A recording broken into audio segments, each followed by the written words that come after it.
¿Qué tal? ¿Cómo están? Me da mucho gusto poder compartir con ustedes de nuevo. He estado meditando en qué terrible es el pecado. Tan terrible que nos es casi imposible imaginar una creación perfecta, libre de enfermedad, de corrupción, de dolor, de muerte. Pero desde el momento en que Adán y Eva desobedecieron a Dios, el mundo entero fue sujeto al pecado y sus consecuencias, y la descendencia de Adán fue sujeta al pecado y a la muerte. Pero a Dios no le tomó por sorpresa el pecado del hombre, y tan pronto como el hombre pecó, hizo una promesa en Génesis 3:15, que de la simiente de la mujer nacería quien vencería al pecado y a la muerte, un rey que además reinaría en justicia y viviría para siempre.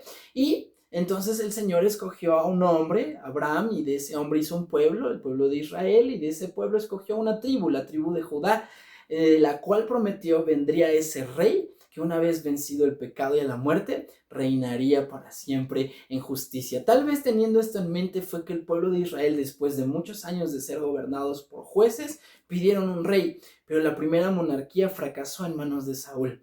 Pero Dios había preparado a un rey conforme a su corazón, David, quien pacientemente esperó para llegar al trono.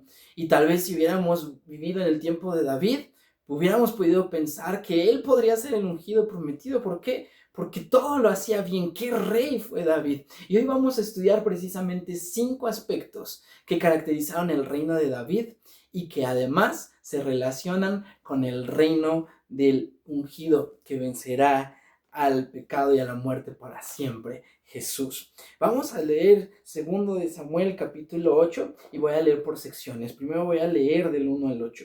Dice 2 de Samuel 8:1. Después de esto aconteció que David derrotó a los filisteos y los sometió, y tomó David a Meteg-ama de mano de los filisteos. Derrotó también a los de Moab y los midió con cordel, haciéndolos tender por tierra, y midió 2 cordeles para hacerlos morir y un cordel entero para preservarles la vida. Y fueron los moabitas siervos de David, y pagaron tributo.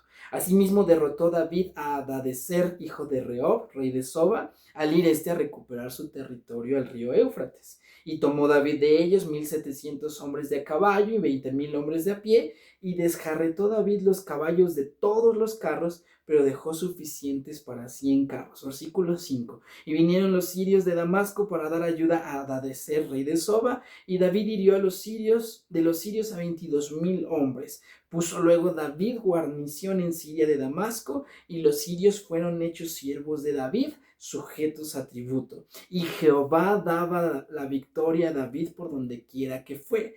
Dice el versículo 7, y tomó David los escudos de oro que traían los siervos de Hadadezer y los llevó a Jerusalén. Asimismo de Beta y de Berotai, ciudades de Hadadezer, tomó el rey David gran cantidad de bronce. En estos versículos vemos la primera característica del reino de David, y es que derrotó a todos sus enemigos. Durante toda la historia de Israel, antes de David, siempre se habían estado defendiendo de sus enemigos, pero en esta ocasión el rey no solo estaba librando batallas contra sus enemigos, sino que ahora los estaba conquistando. Las batallas se daban por primera vez fuera del territorio de Israel, en los territorios mismos de sus enemigos, y los enemigos aquí descritos están al norte, sur, este y oeste del territorio de Israel. Empezó primero con los filisteos, quienes le habían dado lata a Israel durante 120 años, pero ahora David los lograba someter, conquistando su ciudad más importante, que relacionándolo con el pasaje paralelo en 1 de Crónicas 18 entendemos que es Gad. Y no solo los venció, sino que los sometió, es decir, que los hizo siervos de Israel. Después ellos estaban además en el este. Después derrotó a los de Moab, con quienes fue especialmente hostil. Algunos relatos judíos dicen que los moabitas dieron muerte al papá y a la mamá de David, porque él se los había encargado a los moabitas cuando estaba huyendo de Saúl, y que esa es la razón por la que fue tan hostil con ellos. El punto que vemos aquí en el versículo 2 es que dejó vivo solo una tercera parte de ellos, y también los sometió. Estos moabitas estaban al oeste. Después derrotó a los sirios, empezando con Hadadezer, de quien aprovechó que se había ido a recuperar un territorio e invadió sus ciudades más importantes. Y dice aquí que tomó, en el versículo 4, tomó de los sirios 1,700 hombres de caballo y 20,000 hombres de a pie. En el relato paralelo, en Primera de Crónicas 18, dice que fueron 1,000 carros y 7,000 de a caballo. Matthew Henry dice al respecto: se dice aquí que estos hombres de a caballo eran 700, pero en 1 de Crónicas 18:4 se dice que eran 7,000. Si dividieron sus caballos por compañías de 10, dice Matthew Henry, como es probable que lo hicieran, los capitanes y compañías eran 700, pero los jinetes eran 7,000.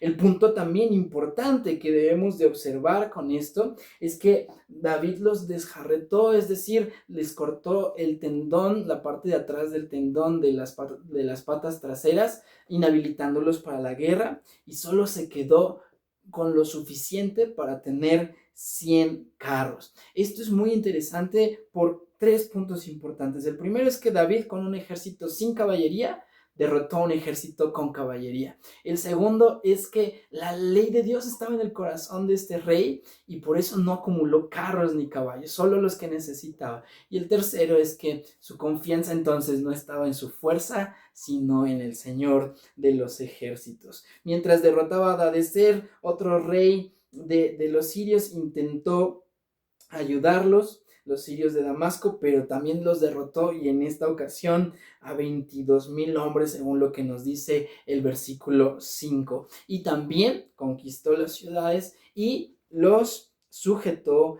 a tributo. Y en el versículo 6 precisamente encontramos una frase que marca el éxito del reino de David, y es esta que dice: y Jehová dio la victoria a David por donde quiera que iba. Y creo que para David era muy claro, porque dice los versículos siguientes que lo que iba recibiendo o acumulando de sus victorias lo dedicaba al Señor. Ahora, en el versículo 9 leemos: entonces, oyendo Toi, rey de Amad, que David había derrotado a todo el ejército de Hadadezer, envió Toi a Joram su hijo al rey David para saludarle pacíficamente y para bendecirle, porque había peleado con Hadadezer y lo había vencido. Porque Toi era enemigo de Hadadezer, y Joram llevaba en su mano utensilios de plata, de oro y de bronce, los cuales el rey David dedicó a Jehová con la plata y el oro que había dedicado de todas las naciones que había sometido, de los sirios, de los moabitas, de los amonitas, de los filisteos, de los amalecitas, del botín de Hadadezer, hijo de Rehob, rey de Soba. Termina en el versículo 12. Y aquí vemos otra característica, y es que no solo David derrotaba a sus enemigos, sino que sus enemigos voluntariamente se sometían a él, ¿no? Y esto es algo que solo Dios podía producir. Y vemos en el 13 una tercera característica, y es que dice el 13: así ganó David fama cuando regresaba de derrotar a los sirios, destrozó a 18,000 edomitas en el Valle de la Sal, y puso guarnición en Edom, por todo Edom puso guarnición, y todos los edomitas fueron siervos de David. Y vuelve a decir: y Jehová dio la victoria a David por donde quiera que fue. La tercera característica entonces es su fama como estratega, que se dio de derrotar en esta ocasión a 18,000 edomitas, que por cierto eran los enemigos del sur. Pero vemos que el Señor era el que estaba con él y el que producía este éxito en el reino de David. Y una cuarta característica está en el 15: y reinó David sobre todo Israel, y David administraba justicia y equidad a todo su pueblo. Era un rey íntegro y justo, se daba tiempo para su gente, estaba cerca de su gente y reinaba para todo Israel. Y finalmente, en los versículos 16 al 18 vemos la quinta característica, que es una organización política. Dice el 16: Joab, hijo de Sarvia, era general de su ejército, y Josafat, hijo de Ahilud, era cronista, Sadoc, hijo de Itof, y Ahimelech, hijo de Abiatar, eran sacerdotes, Seraías era escriba, Benaía, hijo de Joiada, estaba sobre los cereteos y peleteos, y los hijos de David eran los príncipes. Con Saúl solo vemos un oficial por ahí en la Biblia, pero con David había oficiales militares, oficiales civiles, oficiales religiosos, porque el reino estaba organizado. Si leemos un poquito más adelante de 2 Samuel 8, vemos que definitivamente David no fue el rey ungido porque pecó y eventualmente murió, pero su reino fue un anticipo de lo que será el reino del Mesías, quien vencerá a sus enemigos y los gobernará y gobernará más bien el mundo con justicia para siempre, porque es el Mesías prometido.